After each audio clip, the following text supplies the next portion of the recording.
Hello, everybody, and welcome back to a quickie episode of the Three-Way Podcast.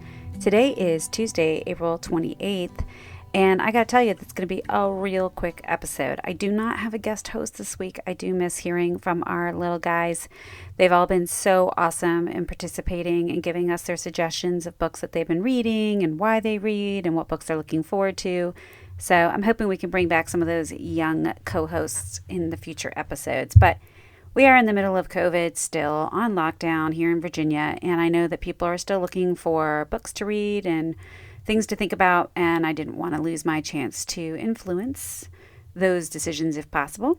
So, what am I currently reading? Well, I'm actually on a break, but I did actually read The Holdout by Graham Moore just this past weekend, and I wanted to tell you guys about it, as well as I read The Miraculous Journey of Edward Tulane by Kate DiCamillo. I talked to you about both of these books. So the one by Kate DiCamillo, this one was in an article on the New York Times by Ann Patchett a few weeks ago, where she was saying that they are books for young adults and children written by this wonderful author, but that they're just so sweet and the storylines are so just interesting, and I really wanted to go ahead and give it a try. So I ordered it, and I have to tell you, it was delightful. I finished it in a day, and it was a delightful book and really sweet story, and very different than a lot of the other young adult books that I've read. Again, it was a super fast read.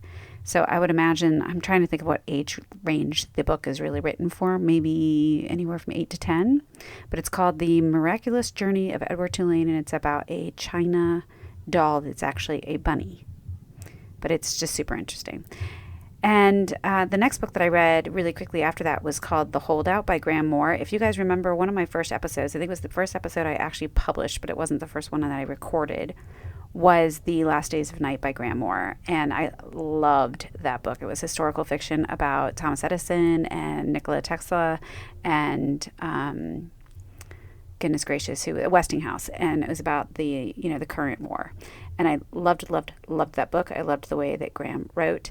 I will say The Holdout was very different. For whatever reason, I don't know why I thought it was also another historical fiction, but it wasn't.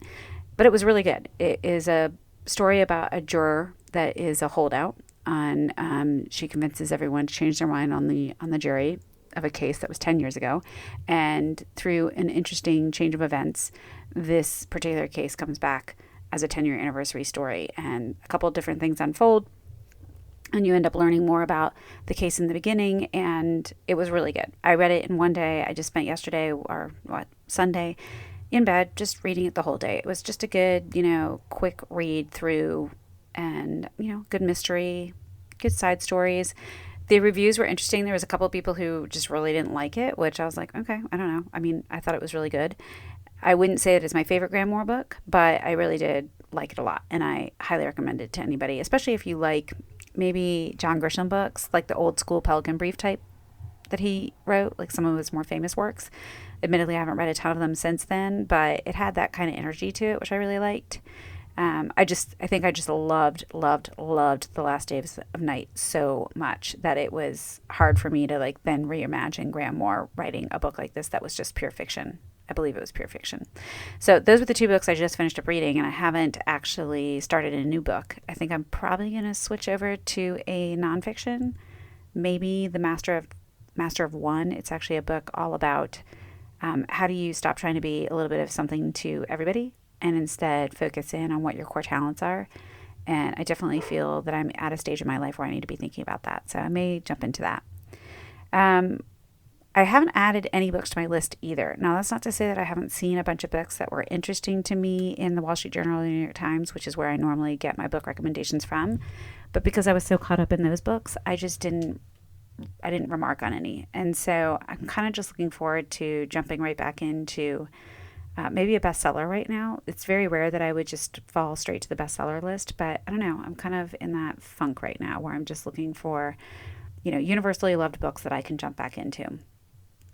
Today I got to do a really cool podcast called GSD Entrepreneur.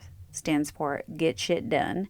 And I have to be honest with you, I have never been a guest on a podcast. I have been hosting this one, and I have been hosting the corporate podcast that I do for a living, but I haven't had a chance to actually be a guest, and it was super delightful. I feel like it was one run-on sentence from me, but Julie and Stacy are just two wonderful human beings that I've just recently gotten to know.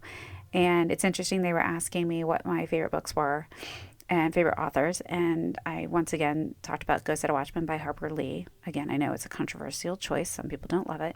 And Madeline Miller's Circe. Both of those books just were so wonderful. So those would be books that I'm just reiterating that people should read. But the book I wanted to quickly mention today as a book review is the Lyndon B Johnson story that was told by Doris Kearns Goodwin. I believe it was just called LBJ. And I'm sorry, I don't have all those specific notes in front of me. But for those of you who know Doris Kearns Goodwin, she is very well known as a biographer. Specifically, she was extraordinarily well known for Team of Rivals. She did also write a book called Wait Until Next Year, which was actually the first book I ever read by her. A friend of mine, Nate Lowacki's mom, is good friends with her, and he gave me this book because he knew how much I liked baseball and how I had always fantasized as a younger child, teenager, and college student to be David Letterman's baseball gal, meaning I was just going to be like somehow magically sent out on the road to be the chick that reported from baseball games around the country for David Letterman on his late night show. Anyway, Nate knew that story, and this book that Doris had written, Wait Until Next Year, was actually a really sweet memoir of her dad and her following the Brooklyn Dodgers until they went out to Los Angeles. I'm almost positive that was it. I read that book now 20 years ago, so I could be a little bit off on exactly the storyline, but it was really sweet, and I loved it, and therefore I started picking up other books of hers. So I have read Team of Rivals, I've read the Kennedys and the Fitzgeralds, which was all about JFK and his family, and then I picked up LBJ. And I have to be honest with you, it was a really interesting read. I think whenever I think about politics, I think back to that book. I think what a lot of people probably remember about LBJ, and again, I wasn't alive when he was president, but what a lot of people remember knowing about him is how much of a politician he was. And the reason why I think it would be useful for people to read it right now is that I do think we've lost the art of that in our political system. It's like we've bastardized that politics is actually not a good thing. And I think we've gotten mixed up about what politicking or politicians are supposed to be doing. And so I think that's, I don't know, I just feel like it would be useful for people to remind themselves of the fact that, yes, these people have a job to do for their constituents in their particular markets where they're senators or congressmen from.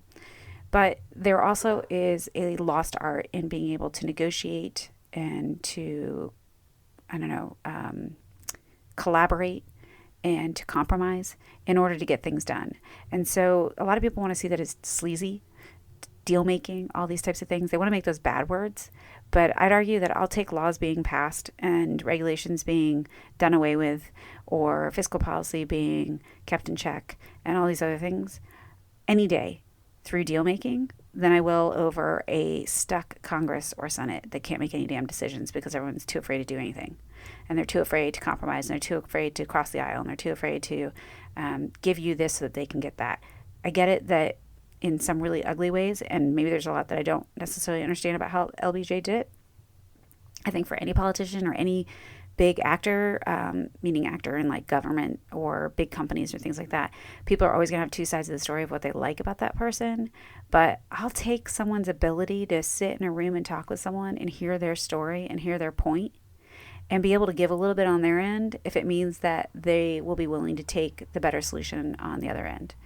I don't know. I feel like we've lost that art. I feel like too many people make binary decisions, and decisions I don't believe are binary all the time. I do think sometimes you may have to lose some to win some. I think sometimes collectively as a society, we might need to lose some and win some. I think there's no better time to be thinking about that right now. There's clearly people on one side saying we should be willing to lose lives to save the economy. And there's other people on the other side saying we should be willing to lose some of our jobs to save lives. And I got to be honest with you, I'm sitting here in the middle going, I don't know, I'm kind of willing to lose a little bit of both for us to just try to talk more clear-headed about what we need to get to.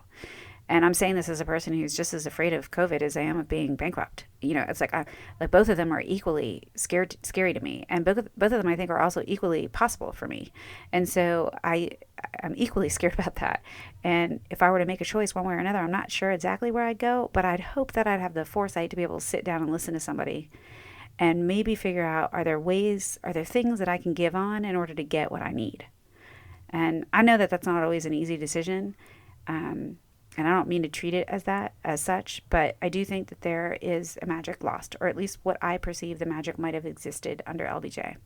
And I'm not saying that there weren't Republican politicians in place as well. I think it probably just harkens back to a day when that was more possible than what we sit with now. We sit more often now with people needing to pick sides and agendas, and people picking parties based on one or two ideals as opposed to overall platforms based on what is the most you're going to get. And I also just thought his life was interesting. So I appreciate any biography about any of our presidents or any of the big leaders. I still really desperately want to read Titan about Rockefeller, and I just think it's fascinating.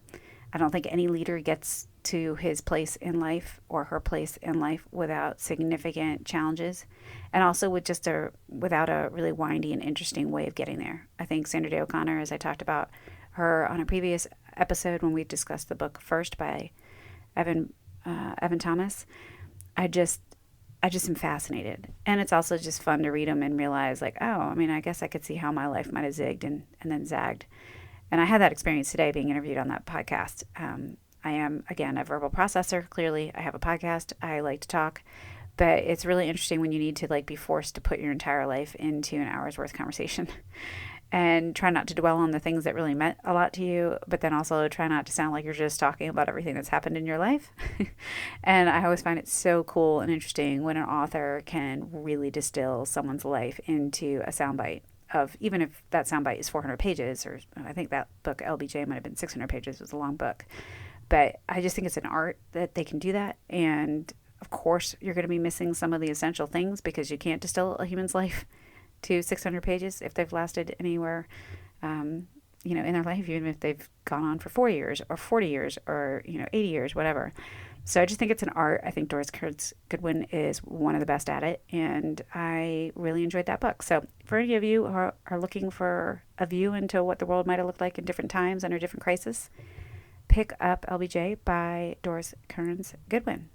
Thanks so much for tuning in every week. If you like this podcast, please don't be afraid to subscribe to us, to share us on your social media outlets, to come on to @3waypc on Instagram or Facebook and like us there and follow our pages. We appreciate any and every single little fan we get. Thank you so much. If you have any suggestions for me, or if you have a young reader, or if you're a reader yourself and you'd love to just guest host one week and give us what you're reading, I'm sure people would love the variety. So check in with me. I can be found at info@3waypc.com or on any of those social handles. Thanks so much. And as always, everybody, open a book, open your mind, and open your heart to a three-way conversation of your own. Thanks so much. Ciao.